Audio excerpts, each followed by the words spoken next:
You shouldn't want an easy job. If you have any upward mobility ambition at all, you should never want a job that seems easy. So you have a magic self-designed system for success. I told people you're going to spill the beans on your playbook. I don't think there's any real magic to it, Jim. And I think it's really rooted in the things that we've talked about here today. The first thing is you've got to take ownership for your responsibility, your business, your team. However, it doesn't really matter what the role is, right? If you perform as an individual and you create some sort of outcomes for a customer, you've got to take ownership of that because the first thing that comes with ownership is pride.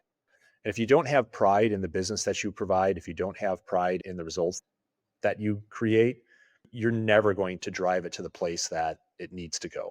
You're never going to grow whatever you're doing. So, taking ownership and creating a pride of ownership, I think, is really important. I think then when you're looking as a leader who leads other leaders, you have to instill in them a sense of their agency. And what I mean by that is each person in the organization, and I found this a lot at UL, wonderful leaders that have been with the company for a long time. UL is a special place. The amount of people in the revenue org that have been with the company 20 years, 25 years, 30 years beyond, you simply don't find that in software. But a lot of the people who are wonderful people with well experienced careers at the company, tons of respect, didn't understand what their agency was. It didn't understand what impact they could have and what influence on others that they could have and what decision making authority they have. So you've got to get your leaders to understand the agency that their role holds. And then you really have to drive, in my opinion, a culture of true collaboration. A good friend of mine recently told me, Kurt, to be truly cross functional, it takes a lot of backbone. And it does because you have to hold others accountable, people oftentimes that aren't accountable to you directly.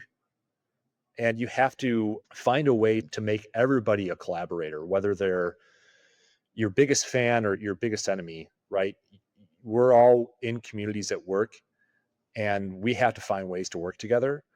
And so you've got to build that pride of ownership. You have to get a leader to lean into the agency that they have and understand the influence that they have.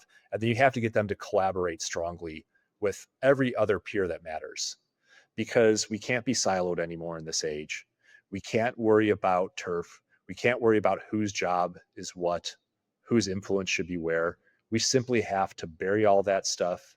We have to look at the virtues that working with each other has, and we have to collaborate and work together. So, really, when I try to bring a new leader into the organization, I look for someone who has the capacity from a human capital perspective to take ownership of something, to learn what they need to learn, to understand the agency and have the courage to lean into that because we don't like to be wrong. We don't like conflict as humans. We have to force that a little bit. And then find someone who has the desire and the personality to collaborate and to work across the aisle with other people. Typically, I find if you have those four things, you're going to have a really good shot at developing a good leader.